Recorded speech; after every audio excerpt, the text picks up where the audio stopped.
Zion's POV. Tama na yan, bro. Lasing na kita, iuwi na kita sa inyo. Awat ni Alex na akmang magbubukas ulit ako na isa pang bote ng alak. Tinawagan ko siya kanina, pinuntahan sa bahay niya para makipag-inuman. Gusto kong lunurin ang sarili ko sa alak. Gusto kong pansamantalang kalimutan ang aking natuklasan. Don't stop me, pare. Ito lang ang paraan para pansamantalang makalimot ako sa kinakaharap kong problema ngayon. Tinuloy ko ang pagbubukas ng bote ng alak at nagsalin sa baso ko. Agad kong ininom ang alak na para bang matindi ang aking pagkauhaw. Isipin mo ang mga taong nag-aalala sa iyo, Zion. Your grandfather and Gianni. Tiyak parehong nag-aalala sila ngayon dahil madaling araw na hindi ka pa umuwi sa bahay mo na hindi mo naman ginagawa noon. Kaya tumigil ka na sa pag-inom at ihahatid na kita sa inyo. Patuloy na pangombinse ni Alex sa akin. Isang mapait na ngiti ang sumilay sa aking mga labi nang banggitin ni Alex ang pangalan ni Gianni. Gianni? Sambit ko sa pangalan ng babaeng iniibig ko. Bakit pa pinaglalaroan kami ng tadhana? Kung kailan maganda ng takbo ng aming relasyon, tsaka ako naman natuklasan ang revelasyong ito. Kung ano mang iniisip mo, wag mo nang ituloy, Zion. She's innocent. Wala siyang kaalam-alam sa ginawa ng kanyang ama. And besides, hindi ka pa 100% sure na totoo talagang ang ama niya ang pumatay sa mga magulang mo? Paano mo naman kasi ipapaliwanag na ang ama nga na Gianni ang bumangga sa kotse ng mga magulang mo? Ngayong natagpuan ng mga pulis ang katawan niya sa driver's seat dahil siya ang nagmamaneho ng kotse? Hindi ba't malang katanungan ng tungkol sa bagay na yan? So don't judge into wrong conclusion first para hindi ka makagawa ng isang bagay na natitiyak kong pagsisisihan mo sa bandang huli. Baka kapag sinaktan mo sa Gianni, dahil iniisip mong anak niya ang taong pumatay sa mga magulang mo. Pagkatapos mali pa lang iniisip mo, hindi ka niya patawarin pang muli? Mahabang wika ni Alex. Tila nababasa niya ako nung nasa isip ko. Umiling-iling ako. Isa lang ang pinanghahawakan ko. Alex, natitiyak kong hindi magsisinungaling sa akin si Ferrer. Siguro naisip ng taong nagutos sa ama ni Gianni na patayin ang mga magulang kong masyadong mapanganib kung aayaan nilang mabuhay siya. Kaya matapos niyang magawa ng pinag-uutos sa kanya, nang sino mang taong yon pinatay din siya. At dahil matagal bago nakarating ang pulis sa pinangyarihan ng aksidente, nagkaroon pa sila ng pagkakataong mailagay sa loob ng kotse ng daddy ko ang patay na katawan ng ama ni Gianni. Posibleng yun ang ginawa nila, right? Your mind is clouded with resentful and doubts dahil sa nangyari sa mga magulang mo, kaya hindi ka nakakapag-isip ng tama, Zion. Ngunit sana lang talaga hindi mo pagsisihan sa bandang huli ang anumang hakbang na gagawin mo. Ani Alex, bago ininom ang alak na nasa baso nito. Almost 3 o'clock a.m. Nang sa wakas, napilit ako ni Alex umuwi na sa bahay. Bala ko kasing matulog sa house niya, ngunit di siya pumayag dahil tiyak daw na naghihintay at nag-aalala sa akin ngayon sila Lolo at Gianni. At dahil nahihilo ko kaya hindi ko kayang imaneho ang kotse ko, so inihatid ako ni Alex hanggang sa bahay ko. Di ko na siya pinapasok pa, kailangan din naman niyang magpahinga at kaya ko namang maglakad papasok sa bahay. Pagpasok ko sa bahay nakita ko, gising pa sina Lolo at Gianni na parehong nakaupo sa mahabang sofa. Agad tumayo si Gianni at sinalubong ako. Bakit ngayon ka lang, Zion? Nag-aalala kami ni Lolo dahil ngayon lang nangyari na inabot ka ng gantong oras sa labas. Nag-aalalang tanong sa akin ni Gianni. Lasing ka ba? Paano kung nadisgrasya ka o di kaya ikaw ang nakadisgrasya habang nagmamaneho ka? Di naman galit ang kanyang tono, ngunit dahil may tinatago akong galit sa kanyang ama, iba ang naging dating sa akin ng kanyang mga tanong. Bakit ba ang dami mong tanong? At saka ano naman ngayon kung lasing ako at madisgrasya ako? Ayaw mo ba nun? Mapupunta sa iyong aking kayamanan dahil asawa kita. Biglang naumed ang dila ni Gianni, napatitig sa mukha ko. Of course, hindi niya inaasahan na maririnig sa akin ng mga salitang iyon. Halatadong nasaktan siya sa mga sinabi ko. Pero gusto ko mang bawiin ang mga sinabi ko para hindi siya masaktan. Huli na. Nasabi ko na ang mga salitang nakasakit sa kanyang damdamin. Siguro dahil may tama ako ng alak or hindi ko nakontrol ang sarili ko at nasabi ang mga salitang iyon sa kanya. Watch your mouth, Zion. Mariing sita ni Lolo sa akin. Nag-aaral na lamang siya sa'yo tapos pagsasabihan mo siya ng ganyan? Hindi kita pinalaki ng ganyang klaseng tao. Ni hindi pa nga natutulog ang asawa mo sa kakahintay sa'yo. Uuwi kang lasing at pagsasalitaan mo siya ng di maganda? You really disappointed me, Zion. Galit na sermon niya sa akin. I did not tell her to wait for me. Mahina ang boses na sagot ko kay Lolo. What kind of attitude is that, Zion? Lalo nagalit si Lolo nang marinig ang sagot ko. It's okay, Lolo. Lasing lang po si Zion kaya nakakapagsalita ng ganon. Ani Gianni kay Lolo. Ngunit nakikita ko sa kanyang mukha. Gusto na niyang maiyak, ngunit pinipigilan niyang sariling gawin yon. Lalo pat nasa harapan niya si Lolo. Lihim na naikuyom ko ang aking kamao. Nasasaktan din ako dahil nakikita ko, nasasaktan si Gianni. Ngunit kapag naiisip ko ng babaeng mahal ko, ay anak ng taong pumatay sa aking mga magulang, nais kong magwala sa galit. Hindi ko alam kung anong problema ang kinakaharap mo ngayon. Ngunit huwag mong dadalhin yan dito sa bahay. Huwag mong gantihan ng kagaspangan ng ugali ang taong nagmamalasakit lamang sa'yo. Patuloy pang pananermo ni Lolo sa akin. Hindi na ako kumibo. Hinayaan ko lang na pagalitan at sermonan niya ako. Ayokong sabayan ng kanyang galit dahil naalala kong kanyang kalusugan. Baka masama sa kanya kapag mas lalo ko pa siyang ginalit. Hayaan na po nating makapagpahinga si Zion sa silid namin, Lolo. Sasamahan ko na po kayo sa inyong silid para makapagpahinga na rin kayo.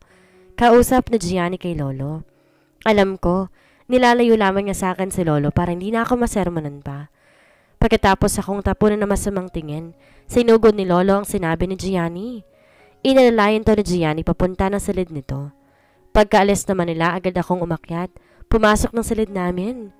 Halos kalahating oras ang lumipas bago pumasok si Gianni sa silid namin. Namumula ang kanyang ilong at mga mata, kaya natitiyak kong umiiyak siya. Sorry kung mausisa ako kanina, Zion. Promise ko hindi na mauulit yon. Kausap na Gianni sa akin. Parang kinurot ang aking puso nang marinig ko ang sinabi niya. Ako na nga itong may kasalanan sa kanya. Siya pa itong nagsorry sa akin. Nilapitan ko siya at niyakap na mahigpit. Sasamantalahin ko na hanggat maaari ko pa siyang yakapin. Dahil baka sa mga sunod na araw, hindi ko na magawa ito. O baka habang buhay ko na siyang hindi mayayakap. Araw na engagement party namin ni Zion, kaya abala lahat ng tao sa bahay sa kani-kanilang mga gawain. May team na inapahan si Lolo para siyang mag-decorate sa malawak na sala ng bahay. Gusto sana ni Lolo. Nasa hotel ganapin ang engagement party namin ni Zion, ngunit tumanggi ang huli. Mas maganda raw kung dito ka na lang sa bahay para kahit malasing daw ako po pwedeng umakyat na lamang ako sa aming silid. Pagkatapos na nangyari nung umuwing lasing si Zion, humingi siya ng tawad sa akin at kay Lolo.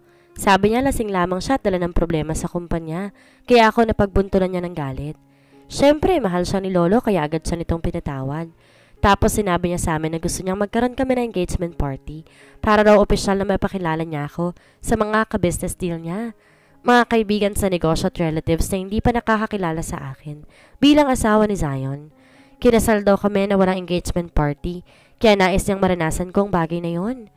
Gusto ko sanang tumulong sa pagde-decorate ng sala, ngunit di ako pinayagan ni Lolo. Ang sabi niya magpapa-beauty rest na lang daw ako para mamayang gabi maganda at fresh akong tingnan. Pagdating ng gabi, nagsimulang magsipagdatingan ang mga bisita namin, pero wala pa rin si Zion. Pero tumawag siya kay Lolo at sinabing medyo malilate siya dahil may inaasikaso pa siyang mahalagang bagay. Ang mga bisita nga atin sa aming engagement party, walang alam kung saan ang party na iyon. Basta nang imbitahan sila, sinabi lamang niya na may i-announce si Zion na tiyak na ikagugulat ng lahat. May mga taga-media ring imbitado para mag-cover ng balita na i-announce ni Zion.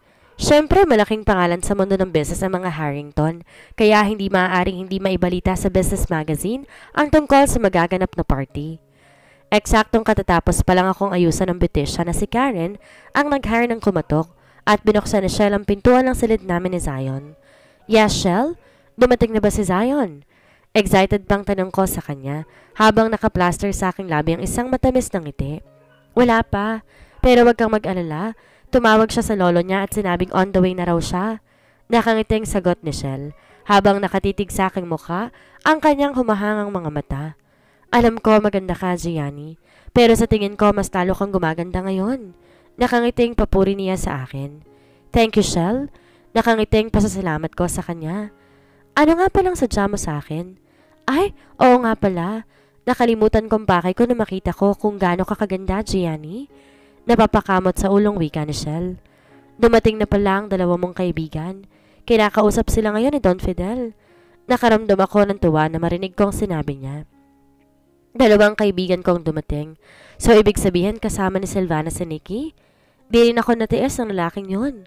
Tinawagan ko kasi siya para ipaalam sa kanya ang aking engagement party at tinanong kung makakauwi ba siya para umattend. At ang sabi niya sa akin hindi raw siya makaka-attend dahil busy siya sa pag-aaral niya.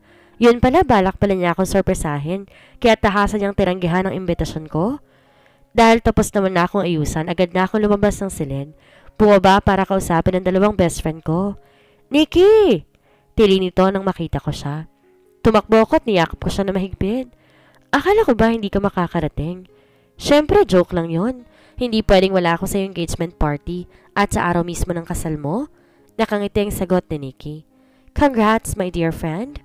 Thank you. Nakangiting niyakap ko siyang muli. Tama na ang drama, okay? Nasaan ba ang groom mo para maumpisa ng party at nagugutom na ako? Singit naman ni Silvana habang nakasimangot. Nakangiting hinarap ko siya dahil obvious naman, nagtatampo siya sa akin. Tila natuwa lang ako sa pagdating ni Nikki. Makakalimutan ko bang pasalamatan ang luharit kong best friend? Thank you for coming and to your never-ending support for me. Tsaka palang umiti sa Silvana nang marinig niyang sinabi ko. Niyakap ko siya na mahigpit. Malaki ang utang na loob ko sa kanya. Hindi ko makakayanan ng mga problemang dumating sa atin kung hindi niya ako tinulungan. Kaya super grateful ako sa kanya. Nasaan na bang groom mo? Baka naman natakot kaya biglang umatras at ayaw nang magpakita. Biro ni Silvana sa akin. Di pa man ako nakakasagot sa sinabi niya nang biglang bumukas ang pintuan. Pumasok ng bahay si Zion na seryosong anyo habang nakapikit sa kanyang kaliwang bisig ang braso ni Janina na maluwag ang pagkakangiti. Lahat ng mga mata napatutok sa kanilang grand entrance.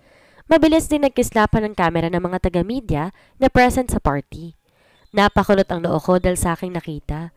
Bakit kasama ni Zion ang babaeng yun? At bakit nakakapit pa na parang linta sa kanyang bisig si Janina? Bakit kasama ni Zion ang babaeng yan? Mahina ang boses sa tanong sa akin ni Silvana. Who is she? Tanong ni Nikki na biglang dumilim ang mukha. Hindi kasi nito nagustuhan ang engagement party namin pero may ibang babae siyang kasama at nakakapit pa sa kanyang bisig. Kahit sino mag-iisip na may relasyon ang dalawa dahil sweet ang pagkakangiti ni Janina. She is Janina, an actress. Maikling tugon nito kay Nikki. Di ko sinagot ang tanong ni Silvana dahil hindi ko naman alam kung anong isasagot ko sa kanya. Kahit ako'y nagtataka kung bakit kasama ni Zion si Janina sa gabi ng aming engagement party. Naglakad ako palapit kay Zion para salubungin sila. Ngunit para lamang siyang hangin at dumaan sa akin. Diretso lang siyang pumasok ng bahay habang nakatingin sa mga bisita naghihintay sa kanilang anunsyo. Hindi niya ako tinapunan ng kahit isang mabilis sa sulyap lamang. Sa tingin ko may mali sa nangyayari. Bakit parang engagement party ni Zion at Janina ang party na to at hindi engagement party namin ni Zion? Bigla akong kinabahan nung tapunan ako ni Janina ng isang matamis ngunit makahulugang ngiti. Nang nasa loob ng bahay si Zion at Janina, hinarap ng una ang mga bisita at nagsalita. First of all, I would like to thank you for coming at my engagement party to my beloved woman. Umpisa ni Zion sa kanyang speech. Lalong lumakas ang kabang nararamdaman ko dahil hindi ako tinawag ni Zion para ipakilala bilang fiancé niya sa lahat ng tao. Nagpunta kami dito para malaman kung ano ang nais mong ibalita sa aming lahat. Good news ba yan? Malapit ka na bang ikasal? Tanong kay Zion ng isang reporter. That's right. Dahil ang ibabalita ko sa inyo ay ang nalalapit naming kasal ni Janina. Bigla akong natulala nang marinig ko ang sinabi ni Zion. Iisang katanungan lamang ang tanging laman ng isip ko. Bakit? Bakit tulagawa ni Zion sa akin? Gianni's POV. Anong kalokohan to, Zion? Kung nagbibiro ka, hindi to tamang oras para magbiro ka ng ganyan. Galit na sita ni Lolo Fidel kay Zion. Ngunit batid kong hindi nagbibiro si Zion sa kanyang mga sinabi. Ang hindi ko maintindihan bakit niya ito ginagawa. I am not joking, Grandpa. I am serious about what I said. Janina will be your new granddaughter because she will be my wife soon. At to Gianni naman, magiging ex-wife ko na lamang because we are going to divorce now. Seryosong mukhang sagot ni Zion sa kanyang lolo. Nilabas mula sa bulsa nang suot nitong jacket ang isang nakatuping papel na siguro'y ang divorce letter. Mukhang pinaghandaan naman ni Janina ang eksenang ito dahil may nilabas tong ballpen para pagpirma na lang gagawin ko. No way! It won't happen unless I'm dead. Kahit kailan hindi ko matatanggap ang babaeng yan bilang asawa mo, Zion. Humihingal sa galit na sigaw ni Lolo Fidel. Wala na tong pakailan pa kahit nasa harapan to na marami reporter. Wala na kayong magagawa pa, Lolo. Buo na ang desisyon ko at hindi na yun magbabago pa. Final ang boses na sagot ni Zion. Nanatili akong nakatingin sa kanya at hindi nagsasalita. Parang hindi pa nagsisingkin sa aking utak ang nangyayari. You disappointed me, Zion. Magmula ngayon binabawi ko ng posisyon mo bilang CEO ng kumpanya. Hindi ka karapat-dapat sa posisyong iyon? Muling sigaw ng kanyang lolo pagkatapos ay biglang nanikip ang dibdib nito. Kung dito maagap na nasalo ni Juno, baka natumba na sa sahig ang matanda. Lolo! Nag-aaralang nilapitan ni Zion ng kanyang lolo, ngunit pinigilan to ng kanyang tito. Ako na ang bahala sa lolo mo, Zion. Asikasuhin mo na lamang ang gusot na ginawa mo. Mariin ang boses na kausap ni Juno sa kanyang pamangkin. Pagkatapos ay inalalay ng matandang umakyat at pumasok sa loob ng silid nito. Samantala, pinauwi naman ni Alex ang mga bisitang dumalo, maging ang mga reporters pinalabas din ito ng bahay. Tayong naiwan lamang ang mga bisitang sina Nikki, Silvana at Alex. Ano pang tinatanga mo dyan, Gianni? Bitbitin mo ng mga gamit mo at lumayas ka na sa pamamahay ni Zion. Hindi na ikaw ang reyna dito kundi ako. Dahil ako na magiging official wife ni Zion pagkatapos ng aming kasal. Pagtataboy sa akin ni Janina. Ngunit di ko siya pinansin. Sa halip ay si Zion ang hinarap ko. Hindi ka man lang ba magpapaliwanag sa akin kung bakit mo to ginawa, Zion? I think I deserve an explanation from you. Pinilit kong wag mabasag ang boses sa kanyang harapan. Nangako kong di ako iiyak dahil sa kanya. Kaya kahit gaano pa kasakit ang nararamdaman ko ngayon, hindi ako iiyak sa harapan niya at ni Janina para lang pagtawanan nila ako.